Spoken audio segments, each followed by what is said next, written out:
Boa tarde, meus amores. Aqui quem vos fala é a tia Joana, tá? Nós vamos iniciar a nossa aula de hoje, tá? Nossa aula de hoje vai ser gravada, por conta que a minha internet tá carregando bem pouco também, aí não dá pra acessar a sala virtual, mas aí eu já tô enviando a aula pra vocês hoje, tá? Nós estávamos falando na aula passada de acústica, tá? E aí nós falamos sobre que a acústica é uma parte da física, que vai estudar alguns conceitos que estão relacionados ao som, né? Esse som emitido, né? Esse som sofrendo uma compressão, uma reflexão, né? E aí nós falamos em várias propriedades. E hoje a gente vai dar prosseguidade, tá? Na página 53, que a gente vai lembrar que a gente falou na aula passada, né? Que os sons, alguns deles provocam sensações desagradáveis, né? Para nós, para os nossos ouvidos, por conta de que alguns provocam os ruídos, né? Então, até mesmo na sala virtual, às vezes, quando vocês deixam o microfone ativo, né? A gente consegue perceber esse ruído, tá? Onde, se tiver muito barulho na casa de vocês, a gente vai escutar esses ruídos, né? Tudo que estiver acontecendo, a gente vai escutar por conta que você deixou o microfone ativo, né? E aí a gente pede para desativar, para poder o ruído, né, não ficar visível aos nossos ouvidos, né, às nossas orelhas. Então, nesses sons que a gente falou, a gente observa que não há, vamos supor assim, uma regularidade deles, né? Nem a intensidade, nem a frequência, né? Então, o que a gente chama, no caso que os sons a gente chama de músicas. E, em geral, essas músicas, elas são feitas, né? Elas são classificadas, elas são baseadas na questão da frequência, da intensidade, né? Dessas intensidades que a gente vai observar que às vezes elas são regulares e às vezes elas são irregulares, que a gente vai falar. Então, os sons, né, que a gente chama de música, aqueles que são baseados em intensidades e frequências, né, frequências e intensidade regulares, eles são denominados de harmônicos, que a gente falou, né? Então, nesse caso, em geral, por exemplo, existem diversos objetos que a gente pode dizer que fazem a produção da música, né? E esses objetos, né, esses instrumentos, eles são classificados de acordo com o quê? Com a forma pela qual o som é originado, tá? Então, nós temos, por exemplo, alguns instrumentos de sopro, de corda, de percussão. E até então, a gente pode falar, por exemplo, de uma nota, né? Nós temos o ruído e temos a nota dó em um piano, né? Então, as notas, em geral, dos instrumentos musicais, elas são harmônicas, né? Ou harmônicos, que a gente pode dizer. São classificados como harmônicos. Por quê? Porque, em geral, elas têm uma frequência e tem uma intensidade que é regular, né? Elas têm, ou seja, quero dizer para vocês que ela tem um padrão de oscilação, né? Já os ruídos que saem, né, dessas notas, desse instrumento, ele está relacionado com, por exemplo, uma oscilação que é arbitrária, né? Então, uma oscilação arbitrária, né? Por quê? Porque vai ter variação da frequência, da intensidade, que não vai ser uma coisa que não vai ser constante. Se varia é porque não é constante, né? Que a gente pode dizer. Então, por isso, em geral, que a gente tem os ruídos, né? Também. Então, os instrumentos, como eu falei para vocês ainda há pouco, a gente citou alguns exemplos que existem, né? Que é o de sopro, de corda, de percussão. Os instrumentos de sopro, em geral, eles produzem um som, né? Esse som é por meio da vibração de uma coluna de ar, como a flauta, o trompete, o saxofone, entre outros, tá? Já os instrumentos de cordas, em geral, eles produzem esse som também deles. Só que o som é por meio de uma vibração, né, de uma corda. Então, o piano tem uma corda que vibra e produz o som, o violão, a guitarra, a harpa, entre outros, né? Já os instrumentos classificados como de percussão, eles vão se subdividir em dois, que a gente poderia dizer assim. Eles podem ser de percussões, né, quando eles produzem por meio, né, um som do seu meio próprio, né? Como assim? Quando, em geral, o processo de vibração, como por exemplo a marimba, o tantã, o gongo, né? Entre outros, reco-reco, berimbau, são instrumentos de percussão, né? Que produzem som por meio do seu próprio corpo, tá? Temos também os instrumentos de percussão, aqueles que, por exemplo, eles vibram através de uma membrana. O som vai vibrar por meio de uma membrana, né? Que são instrumentos também de percussão, tá? A gente poderia citar entre eles o tambor, o surdo, o pandeiro, a bateria. Eles vibram através de uma membrana. Essa membrana pode ser um metal ou um outro sólido que a gente vai utilizar, né? A gente vai se utilizar dos nossos conhecimentos musicais, no geral, os músicos, para fazer esse som ser produzido, tá? E aí a gente tem uma atividade na página 53, 54 e 55, tá? Que eu gostaria que vocês dessem uma olhada nessa atividade para ser feita também, tá? E na próxima aula, na sexta-feira, a gente só tira dúvidas daquelas mais difíceis, tá? Que vocês acharam, ok? E a gente vai para óptica, tá? A gente vai para óptica geométrica, que é uma outra parte do nosso livro positivo, tá? Na óptica, o que a gente tem? A gente tem, em geral, o que a gente vai estudar? A gente vai estudar a luz, né, como onda eletromagnética. E essa luz, como onda eletromagnética, vai ser essencial para a nossa sobrevivência na Terra, tá? Então, por meio disso aí, né, como ele está colocando como exemplo de óptica geométrica, a luz como onda eletromagnética, no nosso capítulo, ele coloca lá em grandes cidades que a luz ela propiciou a realização de várias atividades entre a criação, a iluminação, entre outros. E essa luz ela é essencial para o dia e para que a gente tenha o nosso dia, né? E a noite seja iluminada por luzes que estão numa cidade também, né? Então, ou seja, o sistema de iluminação pública que está colocando, tá? Então, a óptica geométrica, em geral, ela vai estudar o quê? Ela é uma área, no caso, da ciência também, né? Que vai estudar os fenômenos ligados à luz visível, né? Principalmente essa luz visível, como radiação, né? Entre outros, ela vai estudar também alguns formatos que vão distinguir as cores dos objetos, tá? Esses formatos, geralmente, eles são vistos pelos nossos órgãos da visão, tá? Então, em geral, a óptica geométrica, ela vai estudar isso. E é por isso que ele coloca lá no início do capítulo, para a gente se a gente já se perguntou da importância da luz, né, no nosso modo de vida atual, né? Se a gente não tivesse energia elétrica e a luz produzida por ela, o que mudaria em nossas vidas? Né? Essa partezinha aí é uma reflexão para a gente fazer, será que a gente conseguiria carregar nossos celulares, né? Carregar o computador, né? Então, nós precisamos disso aí. E, às vezes, a gente não toma consciência para a questão do uso, né? A gente está utilizando energia elétrica e, às vezes, deixa o aparelho ligado, deixa tudo ligado. E o que seria de nós sem essa energia elétrica, tá? Então, é um pouquinho mais para a gente pensar. E aí ele trabalha essa questão que a luz ela é uma onda eletromagnética, que ela é essencial para a nossa sobrevivência da Terra, né?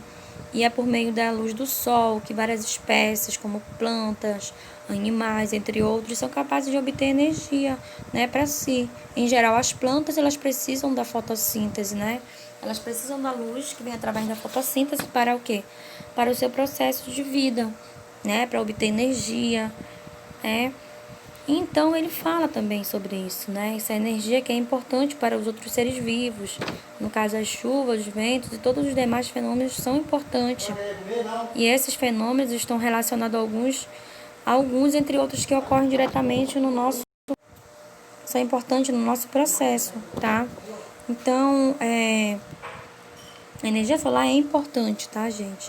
É importante a gente ter uma consciência também em relação a isso.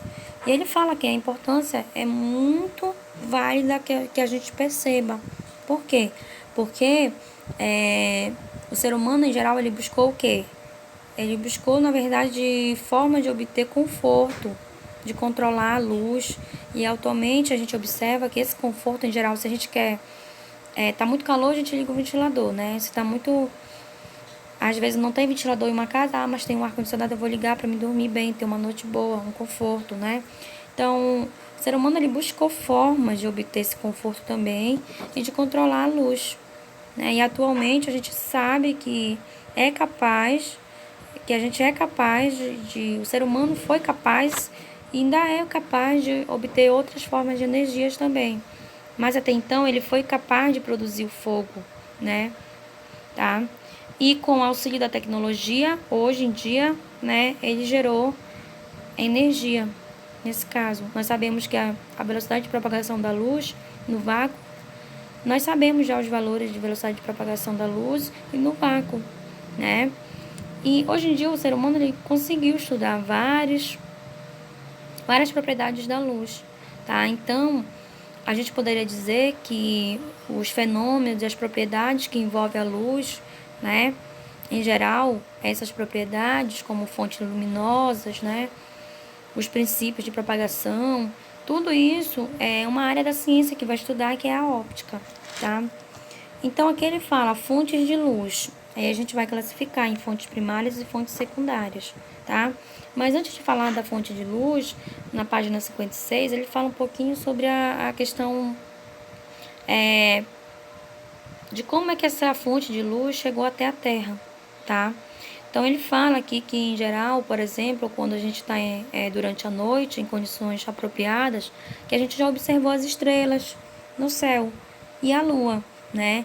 Tanto as estrelas quanto a Lua, elas são objetos que brilham no céu. Então, isso significa dizer que elas vão emitir luz, tá? E aí ele pergunta se, em geral, se a luz emitida, ela tem a mesma origem no caso, né? Ele quer saber se a luz, né, em geral, será que elas têm a mesma origem? Então, a gente observa que, em geral, as estrelas, né, a gente é capaz de vê-las, porque elas produzem um brilho, né, que é a luz, né, que é por meio de reações nucleares que a gente fala que ocorre isso. Mas aí, em geral, a luz que as estrelas, em geral, emitem, ela é uma luz própria, tá? Então, a Lua já, ela não emite uma luz própria, ela apenas o que? Reflete a luz visível que é emitida pelo Sol durante o dia, né? Então, isso ela vai refletir. Então, a luz, nesse caso, a gente pode dizer que a luz refletida pela Lua, ela chega à Terra. E aí, por isso, nós podemos vê-la, visualizá-la, tá? Então, qualquer objeto capaz de produzir, por exemplo, ou refletir luz, ele é denominado de quê? Ele é denominado de luz, tá? Ou seja, ele é um corpo visível que é considerado uma fonte de luz. Agora a gente vai ter as fontes primárias e as fontes secundárias. Em geral, os objetos que são, por exemplo, capazes de produzir a luz são denominados de fontes primárias. Aí a gente poderia colocar exemplos, né? Fontes primárias de luz ou corpos luminosos, eles são denominados, né? Aí a gente pode classificar como, por exemplo, o Sol, né? Uma lâmpada acesa ou uma fogueira, né? Eles podem ser considerados fontes primárias, tá? Porque são capazes de produzir a luz própria, né? São capazes de produzir a luz. Então, em geral, essas fontes, em geral, primárias, elas podem ser incandescentes, que a gente fala, né? Incandescentes, por quê? Porque são aquelas que emitem luz pela elevada temperatura. Como, por exemplo, a lâmpada, ela vai emitir a luz, ela é incandescente, né? De um elemento que é o tungstênio, né? O fogo, a brasa também, etc, tá? E os luminescentes, né?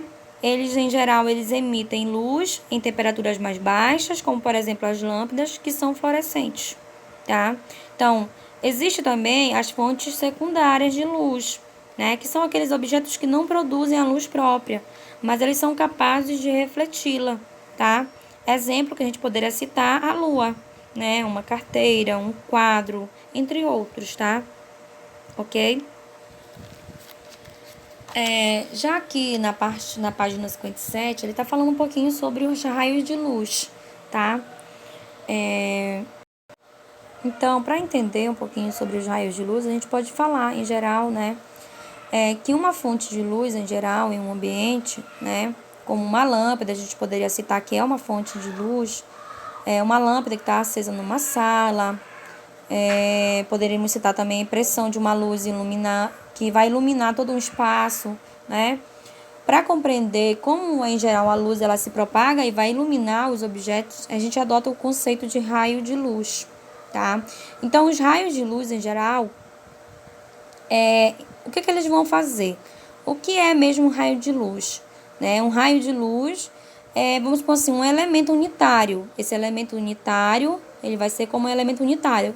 Esse elemento unitário, ele vai representar, por exemplo, por retas que vão ser orientadas, e essas retas orientadas, elas vão indicar a direção e o sentido de propagação de luz, no caso da luz.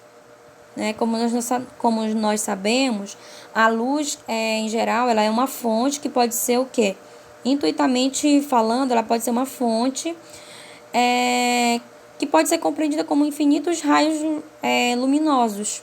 Né? Esses raios luminosos, em geral, eles vão sair de um lugar, que a gente vai chamar de fonte, e vão chegar a um objeto iluminando ele, né?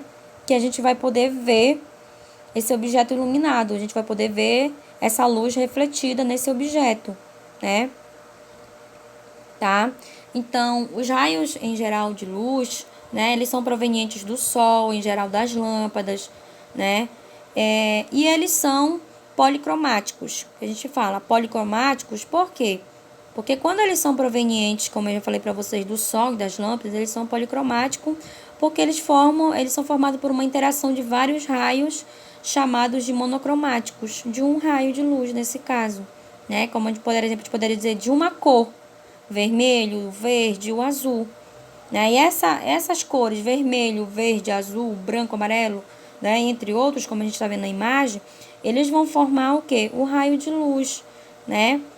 Eles vão formar essa luz que é proveniente do sol e outras também da lâmpada, eles vão formar os raios policromáticos, tá? Então, a luz, ela é um tipo de onda que a gente pode dizer, né?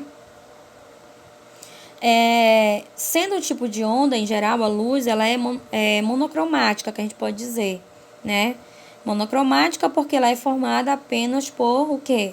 Um comprimento de onda, né? Então, portanto, somente vai ter uma coloração. Já os raios, por exemplo, os monocromáticos, vermelho, verde, azul, eles são chamados de primários, em geral, né? Porque eles foram formados a partir deles, né? Então, a partir deles, desses raios primários, nós vamos ter a formação dos outros raios de luz, né? Como o amarelo, o vermelho. Para a gente ter o amarelo, a gente precisa da combinação do vermelho e o verde. Para a gente ter o branco, a gente precisa da combinação de quem? Do vermelho, do verde e do azul, né? Então, como vocês estão observando, é pela combinação que eu vou formar as cores, tá? Então, pela combinação dos raios que a gente fala, tá? Desses raios que a gente está falando agora de monocromáticos. E a gente tem aqui os meios ópticos. Então, em geral, esses meios ópticos, onde a luz ela vai apresentar comportamentos diferentes em alguns meios, como, por exemplo, transparente, translúcidos e opacos, que é isso que a gente vai falar, tá? Então, em geral, como nós sabemos, a luz ela vai se propagar em vários materiais, né? Como o ar, a água. E, em geral, em meio também não material ela se propaga, nós sabemos, ou seja, no vácuo.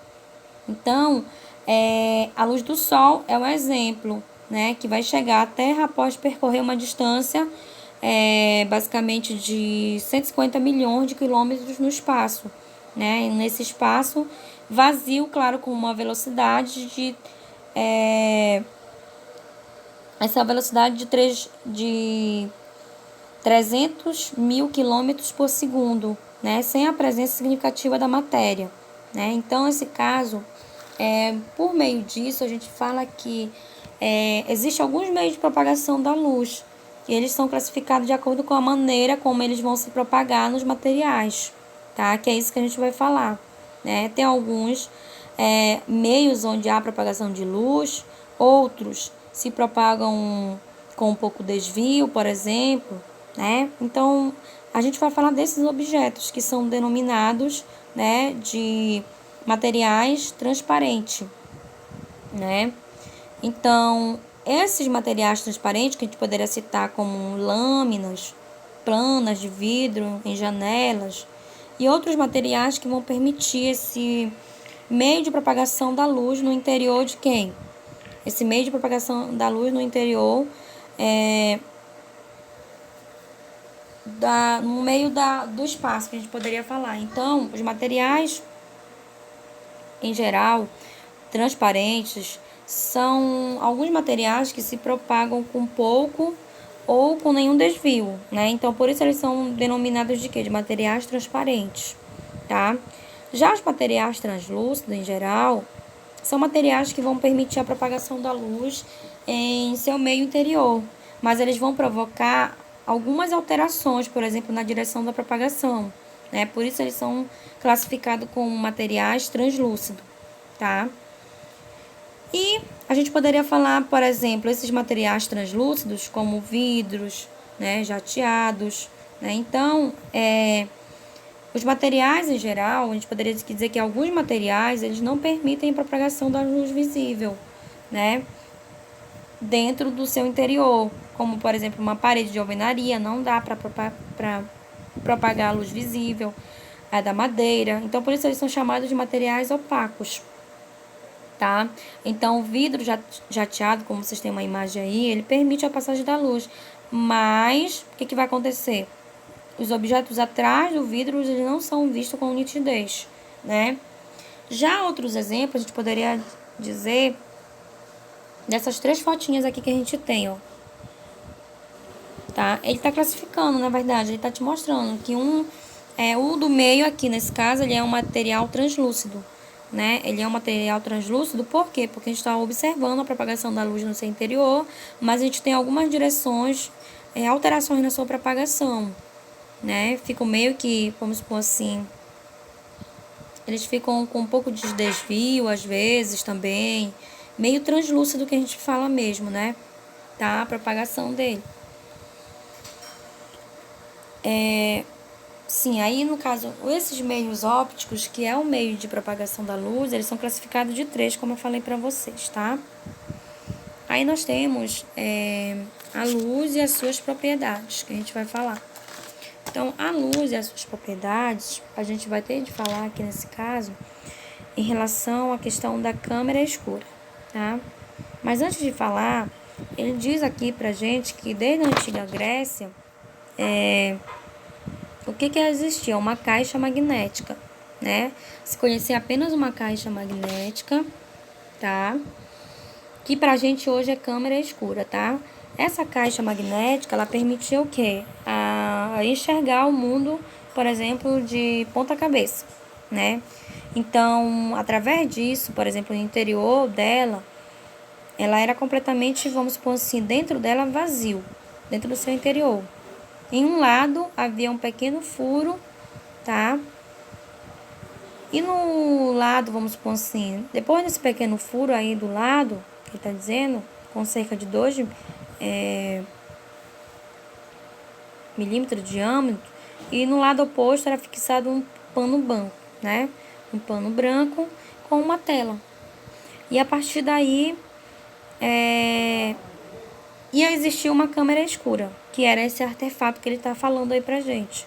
E essa câmera escura, ela permitia a entrada da luz pelo orifício, no caso, e a projeção das imagens, né, em um pano branco na face oposta, tá? Então, a partir daí, havia a formação do quê? Havia a formação da imagem, né, da câmera escura, tá?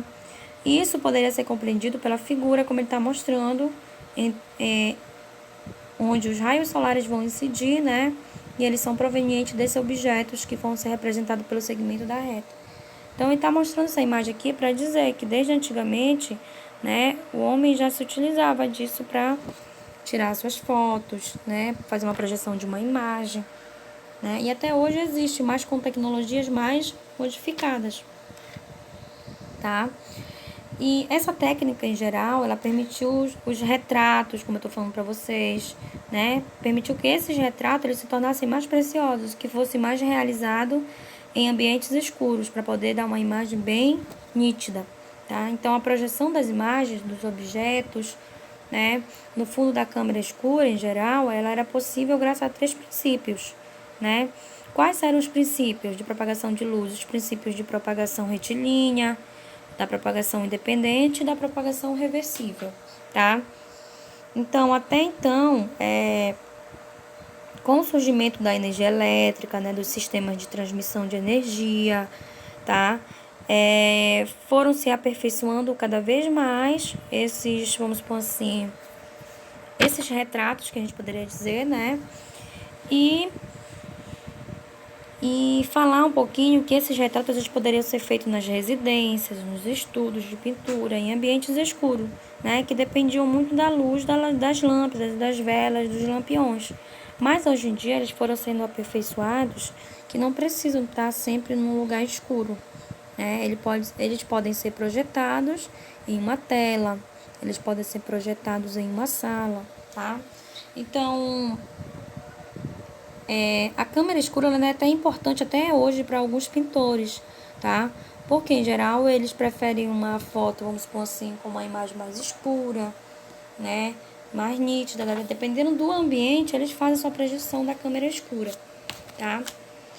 Que é também um material de apoio que vocês leiam, que vocês observem lá essas interpretações, tá? Na página 59, nós temos o princípio de propagação retilínea dos raios luminosos, tá? Então, esses princípios a gente vai falar em si que, relembrando lá a questão da câmera escura, né, que a gente observou, a propagação de luz ela ocorre em linha reta, como ele foi falado lá anteriormente, né? Então, a propagação retilínea da luz, ela possibilita a formação de ondas sonoras, com algumas dimensões. Às vezes, essa dimensão ela é proporcional ao do objeto, tá? Outras não, ela é diferente, tá? Como ele está mostrando aqui o modo de propagação, né, na figura. E aí ele está dizendo, então, observando a imagem, ele está nos mostrando através da imagem, né, que quando a propagação de luz ocorre em linha reta, a gente tem um comportamento, né? A gente verifica esse comportamento, né?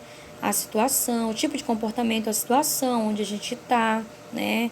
A formação de algumas situações, como por exemplo sombra, o eclipse solar e lunares também. E aí, esse fenômeno em geral, né?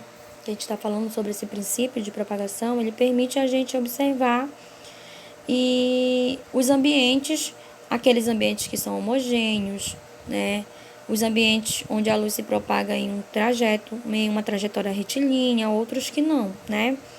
Então, esse princípio de propagação retilínea, ele leva em consideração isso, ele leva em consideração, né, que ele leva em consideração a formação de sombras com dimensões proporcionais à do objeto, tá? Então, a sombra em geral também é levada em consideração. Essa sombra, ela é uma região na qual a ausência total da luz, ela é formada por um corpo opaco, que a gente fala, né? E esse corpo opaco, ele vai bloquear, tá?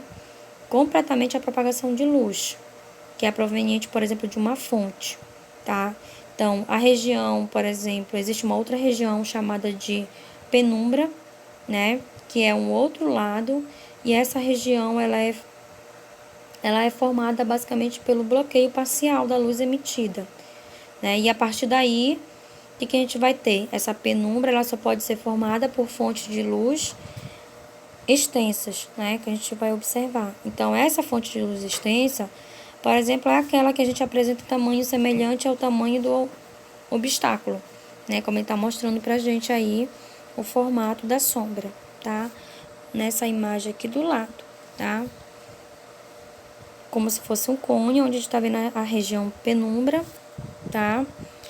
A região da sombra e a região penumbra. Tem duas regiões penumbras e uma região de sombra, onde a imagem vai ser formada, nesse caso. Através dessas duas regiões de sombra e penumbra são formados os corpos opacos, tá? E a gente poderia falar sobre outros fenômenos que têm relação com o que a gente está falando, sobre essa propagação retilínea, né? Como os eclipses lunar e solar, né? Aí a gente fala que o que acontece no dia a dia é que quando a Terra, em geral, ela encobre a luz do Sol, vai acontecer uma reflexão na Lua. Ou seja, a Lua é refletida, né? Essa região que está encoberta é refletida pela Lua. Então, a gente observa em geral, por isso que a gente observa a questão do quê?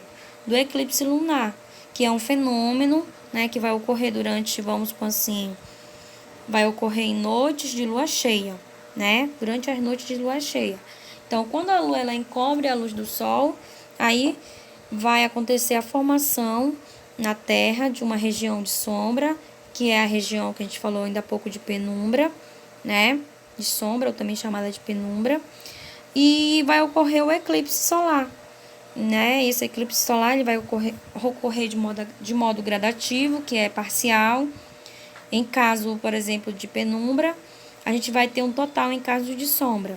Então, o eclipse solar, ele é um fenômeno que ocorre durante o dia na fase da Lua, né? Em específico da fase da Lua nova que a gente fala. Que aí vocês observem que ele coloca as regiões da penumbra, a Lua também logo atrás, né? E aí é possível a gente ver essa ilustração, aí ela vai mostrar isso, né? Ela vai mostrar a formação, tá?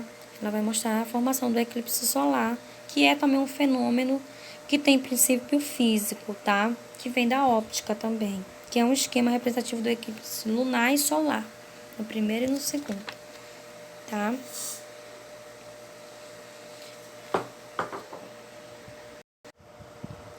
Então, pessoal, a gente fica por aqui, tá? Até porque hoje eu vou mandar uma revisão para vocês da unidade 1.